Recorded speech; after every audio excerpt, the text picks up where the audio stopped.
Here are 5 signs that you are a chosen one. Number 1 is you put your heart before your mind.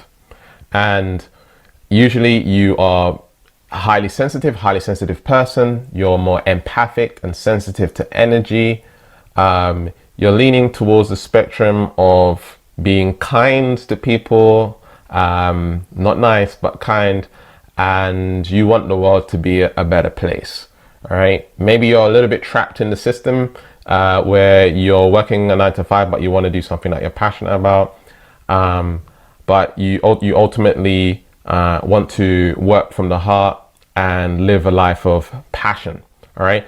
And so that's the first one. Being tapped into your heart also means you put like spirituality and personal growth is a high priority to you. You want to heal. You want to expand, and maybe you want to heal others too. You just operate more from the heart. Okay, you might be a logical person. Like when I, first started learning about spirituality and diving deep into that, was very a head person. I still am quite a head person, but I was very much disconnected from my heart, and so I had to learn to tune into my body, to tune into my heart. Even though I'm head dominant now, I'm still very well connected to my heart, and so I still use my mind. I tend to use my heart first and intentionally focus on my heart first before the mind. The second one here is you don't trust authorities. Maybe from when you was really young, you used to talk back to the teachers or maybe even your parents, and you just didn't believe in certain things. Maybe even going to a church, to your religious class or whatever it is, and you didn't believe in everything that they were saying, and you would ask deep questions to your teachers and things like this. Okay, and it would make others feel uncomfortable. Also, you may not agree with government, right? You believe in governing yourself. You believe in your internal government and working on yourself. You don't fully trust what's going on in the world, right? You probably believe in conspiracy, right? Like Illuminati, for example, the Freemasonry stuff, maybe even reptilian energy, reptilian agenda, and that there's these dark beings out there that are trying to control and manipulate the world. Okay, this is a big sign that you are a chosen one. The third one here is you don't want to be a cog in the system. What does that mean? You don't want to be a part of the system. You don't necessarily want to continually work like a 9 to 5 career your whole life. You want to do something that's more meaningful and purposeful, and maybe you want to support the world in a way that's different to what the system says you should do. Go to school, get good grades, get a good job, get a relationship, get married, retire, right? That's the normal system that we are all supposed to be following. And maybe for you don't want to do that. All right. And maybe you want to, do something a little bit different and go outside of the box. You want to start your own thing. You want to do something that's meaningful. Maybe there's some fear of doing that because it is a big deal, focusing on something that you're passionate about. It's outside of the box. And we are taught in life not to do things for ourselves. We are mostly taught to do things for others, and running your own business or starting something for yourself is doing something for yourself. Not only that, you have to now learn to be self-sufficient. There's no boss over your shoulder telling you what to do. All right. You have to become your own boss. And that is one of the most challenging things to do, getting out of the conditioning of doing things for others, because when you're in a job, not only you're doing it for yourself because you need money and stuff like that, but you show up to work early because there's a boss over your shoulder. There's consequences to your actions at the job, right? If you don't show up, you don't show up on time, you're late, you're off work too much, you're not working productively, you're not meeting certain targets. Guess what? You're gonna get the sack. You lose your job, and then that hurts your finances and your survival, right? There's so many consequences to it.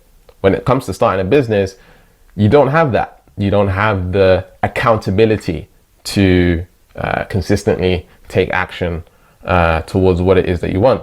And so there might be some fear there, some resistance, and some blocks stopping you from achieving what it is that you want. All right. And I find a lot of people have this struggle when it comes to starting their business. The fourth one here is you desire freedom. You desire for freedom, right? This emotion of being free. And one of the biggest struggles I see people face when it comes to wanting more freedom is moving from an ethnocentric level of consciousness to a world-centric level of consciousness. What does that mean? All right, there's 4 levels of consciousness, okay? Egocentric, ethnocentric, world-centric, and spirit-centric, right? Egocentric is people who only care about themselves. When you're a baby, you pretty much only care about yourself. It's all about you, right? And a lot of people never grow out of that, actually, especially if the parent has spoiled the child or never gave enough attention to the child. What ends up happening is that person becomes narcissistic and the world is about them. Everything's about them. Okay, this is an egocentric level of consciousness. The next level of consciousness is ethnocentric. Ethnocentric level of consciousness is when you care about not only about yourself, but you care about your family and your friends too. You care about the people around you. You care about what people think of you, and you want to support that group. You want to support your friends and your family, but it doesn't really necessarily go any further than that. Like, you just focus on your friends and your family. World-centric level of consciousness, not only do you care about your family and your friends, you also care about helping and serving the world too.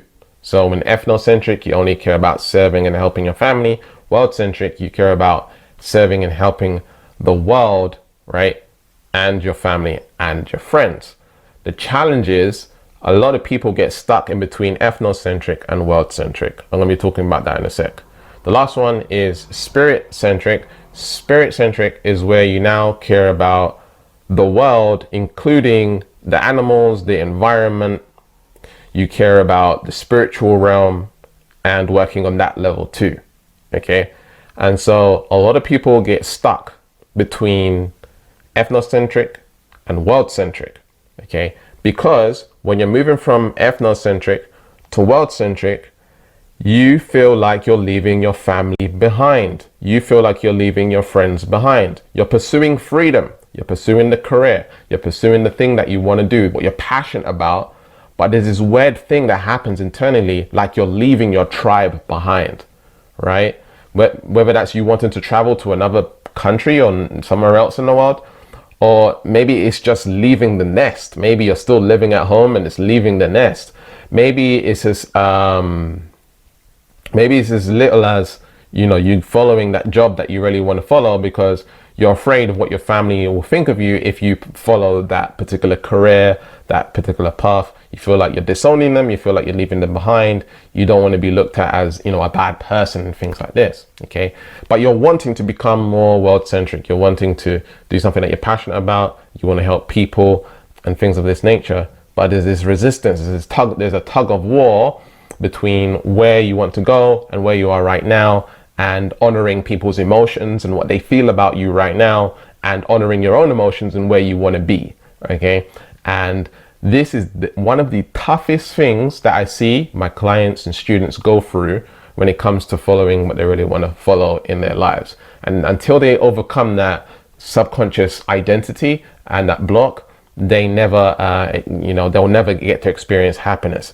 Okay. And so this is one of the things I help people shift in my programs and courses. I find that many people want financial freedom, they want location freedom, and they want time freedom, right?